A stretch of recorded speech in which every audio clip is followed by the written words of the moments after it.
if you were to prioritize positions of need when we get into this draft, that's starting on Thursday, what would be the top 3 positions of need? And we've kind of talked about it on the show throughout this offseason, but what would you say are the top 3 positions that you want to see Brett Veach and our front office attack this week?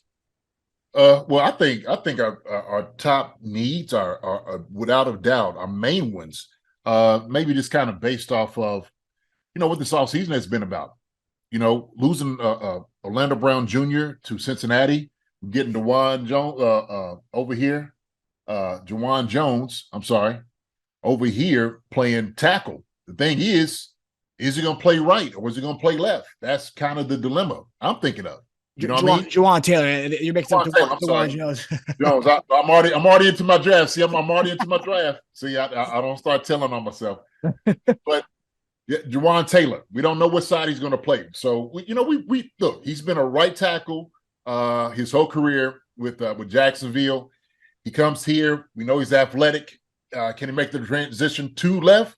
Well, we had Orlando Brown Jr. do that when he left the Ravens, right? And he came here because he wanted to get paid as a left tackle. That was his whole deal about being that, right? He said also too, commemorated his dad playing left tackle and kind of talking about that. I was actually talking to one of my boys that played with Orlando Brown Jr.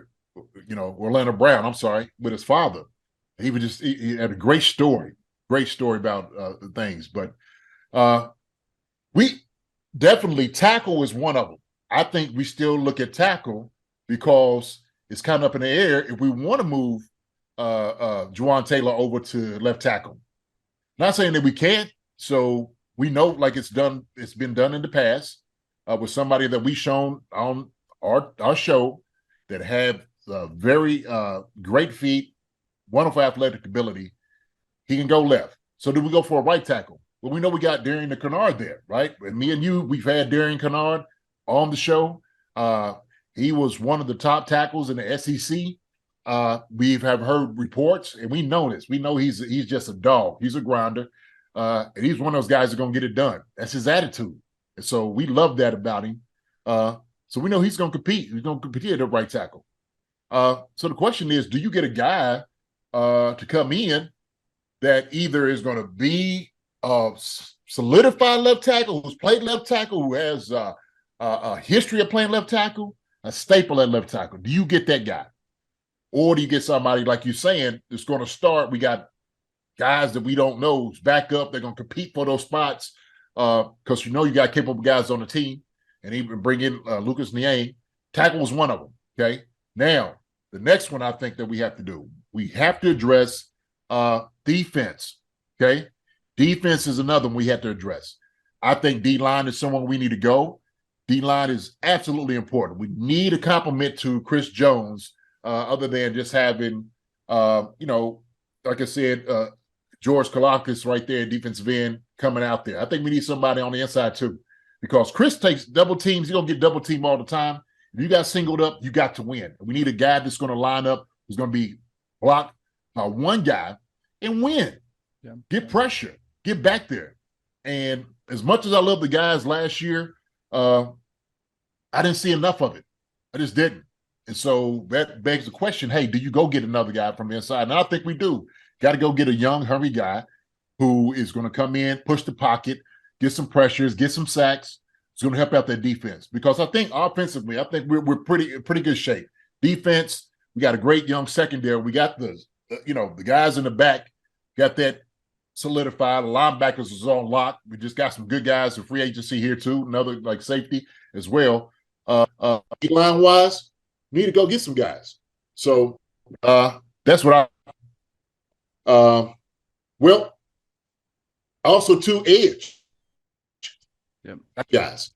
Love our, we was able to acquire this offseason, right? In the defensive ends.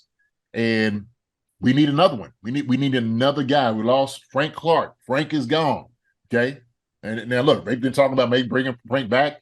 Carlos Dunlap has been one of those been kind of talking about too. But hey, get a young guy in here to complement George, right? That's the way I look at it. That's not going to break the bank. So if you want to kind of go into your investment, get another defensive end, right? So another question, and we'll talk about it because we've been talking about it all off season. Wide receiver wise, what is going to happen with the wide receiver, right? We talked a little bit, and we were saying that we've been high on DeAndre Hopkins, D-Hop, trying to get here to Kansas City. So we don't know how all this is going to play out, but it doesn't work. And some of the reports, I think you told me, or you texted me, was telling me about now the team is looking to try to get a higher draft pick for DeAndre Hopkins, right? Which makes sense. I mean, why wouldn't you? Especially when it gets close to the draft. You want to see how desperate teams are, what teams need. So why not do that? But if it doesn't happen and they cut him after the draft is over, when it comes in, hey, he still might try to pick that up. There's a lot of questions there. The thing is, what do you address? Do you get your wide receiver? And I think you do. I think you still had to go get your wide receiver, right? I know the one we got on the books, MVS. We got Sky Moore. We got Kadarius Toney. Just got Justin Watson back, okay? Justin Ross is one of those guys that we have a lot of confidence in. He's just getting to play. We don't know what he's going to bring, okay? Yeah. We don't know. But if we go get another young guy that we have here for a number of years, then you have to worry about, trying to pay a wide receiver 19, 20, $1 million or 15, whatever it may be. But he's got to be a good, he's got to be a good fit for our system. That's another thing. It's got to be a good fit. So that's where I'm at, man. I know it's a lot there. I know I talked a lot about what we need. Hi, everybody. Thanks for watching. Subscribe here to get the latest from the show. Also, be sure to check out the best clips from Chief Concerns. And if you prefer to listen to the show, subscribe and follow us on Apple Podcasts, Spotify, and anywhere else you get your podcasts.